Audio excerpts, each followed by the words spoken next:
This house is invisible. Not really, but close enough that birds have opinions about it. It's prefab, Estonian, and it arrives on a truck. Most people assume the mirror is a design gimmick. It's actually the least interesting thing about it. There are 5 of them, and one isn't technically a house at all. Let's go inside. Start with the name, because it tells you almost everything.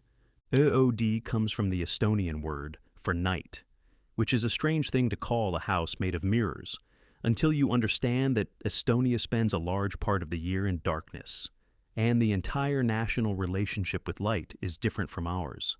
In a place like that, a building that reflects the landscape all day and glows quietly at night isn't a novelty. It's a reasonable response to the weather. That's the origin, and it explains the design language. Nordic prefab has its own grammar: restrained, rectangular, allergic to ornament, obsessed with the view. UOD's whole catalog is essentially one idea repeated at different scales. A steel box with one enormous glass wall, wrapped in mirrored glazing, so the exterior disappears into whatever's around it. Here's the part that makes this more than a rendering. There are now more than 800 UOD houses standing around the world. That number matters because prefab is a graveyard of beautiful concepts. The internet is full of gorgeous modular homes that were announced, photographed, and never actually built in quantity. 800 units means a real factory, a real supply chain, and a real body of evidence about what happens to these things after 3 winters. They're also all over the United States now. Sunny California, lakeside sites in Texas, ranches, deserts, forests, which is a genuinely interesting test because a house designed for Baltic gloom now has to survive a Texas August. So, 5 models, 1 design philosophy, and a company that's been doing this long enough to have opinions. Let's look at what you actually get. Before the individual models, the 4 things every OOD shares, because they're identical across the lineup, and they're where the engineering lives.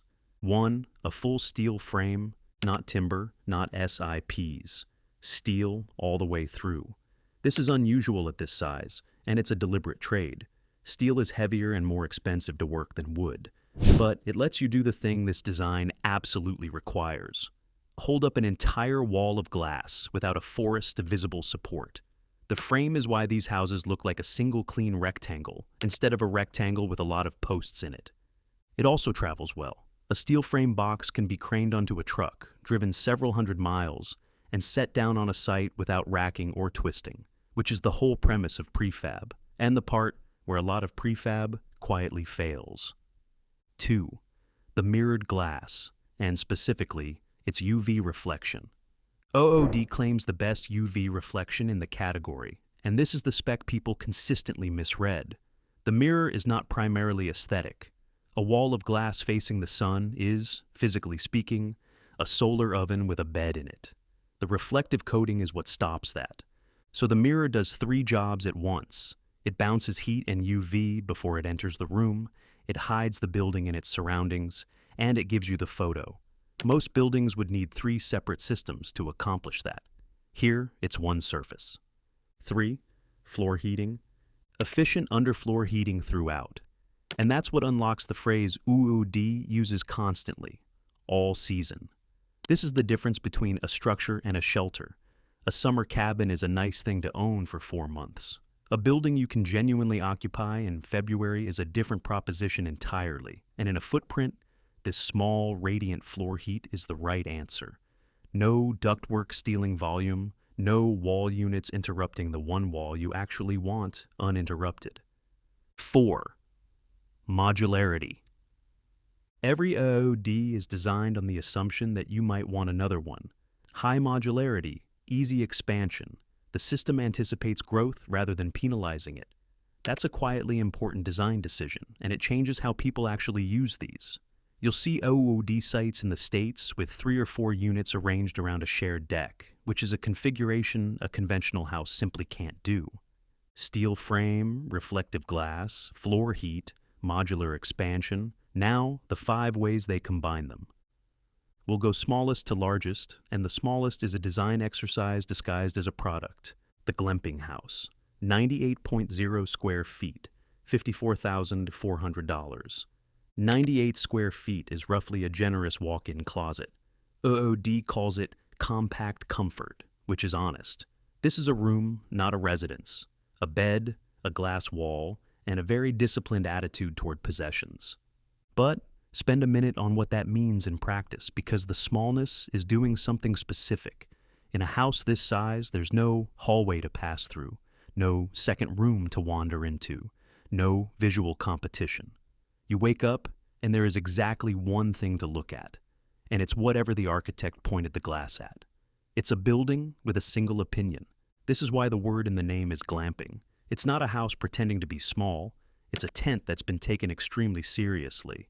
All the exposure to landscape you'd get under canvas, with a steel frame, heated floors, and a door that locks.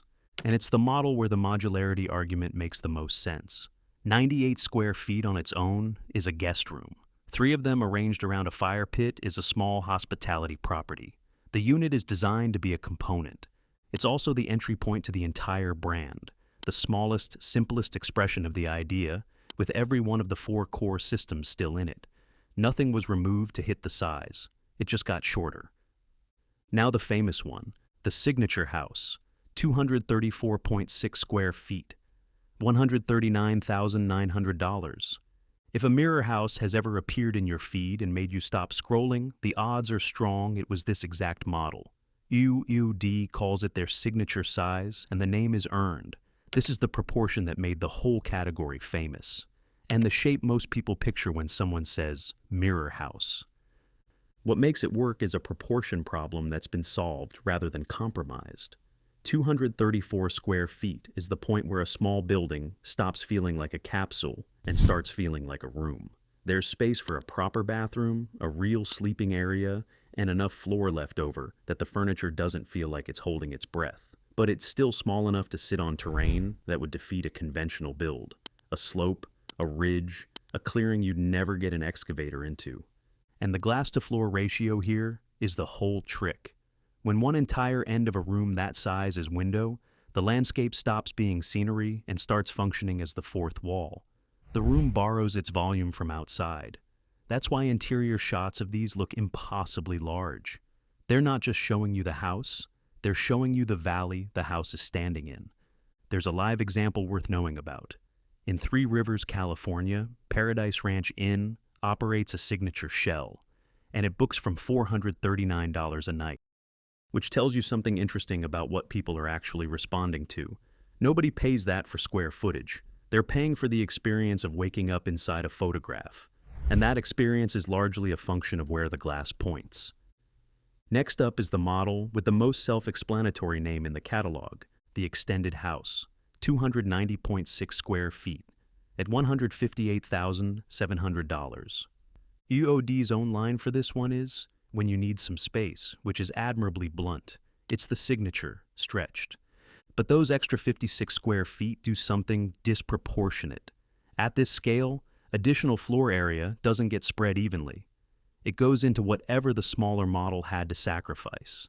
And what small houses sacrifice first is almost always somewhere to sit that isn't the bed. That's the actual upgrade here. The extended house is where a separate living zone becomes possible. A chair, a table, a place to work, a place to be awake. It changes the building from somewhere you sleep beautifully into somewhere you can spend a rainy Tuesday without going slightly feral. The longer footprint also changes how the glass reads. More length means a longer sightline down the interior toward the window wall, which makes the view arrive gradually rather than all at once. Small architectural difference, noticeably different feeling. Everything else carries over unchanged. Same steel frame, same reflective glazing, same underfloor heating, same modular design. This is the lineup's answer to a very specific and very common piece of buyer's remorse. The person who imagined life in the smaller one and quietly flinched. And then there's the one that stops being a tiny house altogether, the big monolith, 440.2 square feet, $224,300. UOD's description is, sometimes size does matter, and having looked at the floor plan, they're not overselling it. 440 square feet is a threshold. Below it, you're always making a spatial argument with yourself. This table folds, that bed converts, this door slides because it can't swing. Above it, you stop. There's room for a genuine kitchen rather than a kitchenette. A full bathroom rather than a wet room with ambitions. A living area where the furniture was chosen for comfort instead of dimensions. It's the only model in the lineup that reads as a complete house rather than a very good room. And the mirror does something different at this scale too. On a 98 square foot unit, the reflective exterior is charming, a little jewel box hiding in the trees. At 440 square feet in an open desert, it becomes genuinely disorienting. There's enough surface area that the reflection stops being a detail and starts being a landscape of its own. The building doesn't hide, it duplicates the horizon. This is the UOD design language at full volume. Same steel frame, same glass, same heated floors, just given enough room to stop apologizing. And that would be the complete lineup. 4 buildings, 98 to 440 square feet. Except there's a fifth, and it isn't a building. The Signature Park model, RV, 234.6 square feet, $147,900. Look at that footprint again. 234.6 square feet. The exact dimensions of the signature house. Same silhouette, same glass wall, same everything you'd recognize from across a field. The difference is underneath it. This one is built to a recreational vehicle standard rather than a residential building standard, which means it's classified as a park model RV. And that's a much more interesting distinction than it sounds, because in the United States it isn't really an engineering category, it's a legal one. A structure on a permanent foundation is a building, and buildings answer to building departments. A park model RV is, in a great many American jurisdictions, treated as a vehicle. Different rulebook, different process, different set of places it's allowed to exist. It can go into an RV park or a campground that would never accept a fixed structure, sites that are already zoned, already serviced, already have a road to them. And it can leave. That's the part people underestimate. Every other model in this lineup is a decision about a specific piece of ground made permanently. This one is a decision you can revise. It goes back on a truck. So it's the same house engineered against a different rulebook. And it exists because OOD noticed that in America, the hardest part of putting up a beautiful building is frequently not the building. It's the paperwork. Guests, for the record, cannot tell. The silhouette is identical. Only the filing cabinet knows. Which brings us to the thing these are genuinely used for. And it's not what most people assume. Yes, people live in them, but the center of gravity for OOD in the States is hospitality. Property owners put them on land they already have and rent them by the night. That $439 figure from Three Rivers isn't an outlier, it's the model. And the reason it works is worth saying plainly. America is not short of nice cabins. It has thousands of well-built, well-appointed, entirely pleasant places to stay in beautiful locations. And they are largely interchangeable. What's scarce isn't comfort, it's distinctiveness. It's distinctiveness. A building someone photographs on arrival and posts before they've unpacked. That's the actual proposition. The mirror is a marketing asset that happens to also be a thermal system. There's a whole network of these you can experience without buying one too. UOD runs a stays platform, UOD Stays, with locations worldwide, which is a genuinely sensible way to find out whether you'd love waking up in a mirrored steel box or find it unnerving after 2 days. Some people find the glass wall liberating. Some people find it exposing. It's worth knowing which one you are before a truck arrives. So that's EOD, an Estonian company named after the word for night, building steel-framed mirrored houses in 5 sizes. From a 98 square foot glamping unit to a 440 square foot house that doubles the desert, plus one that's legally a vehicle. Same steel frame across all of them. Same UV reflective glazing. Same heated floors, same modular logic. 800 plus units standing in the world, which in prefab counts as a track record rather than a promise. What makes them different isn't the mirror exactly. It's that the mirror is load-bearing on 3 separate jobs at once: heat, camouflage, and the photograph. In a building small enough to put almost anywhere. And almost anywhere is where this gets genuinely interesting, because a house that disappears into its surroundings is only as good as the surroundings it disappears into. The same signature that's mesmerizing on a California ranch is just a shiny box in the wrong clearing. The building is fixed, the landscape is the variable, and it does far more of the work than anyone admits. Subscribe if you like to see more of this type of video. I'll see you in the next one.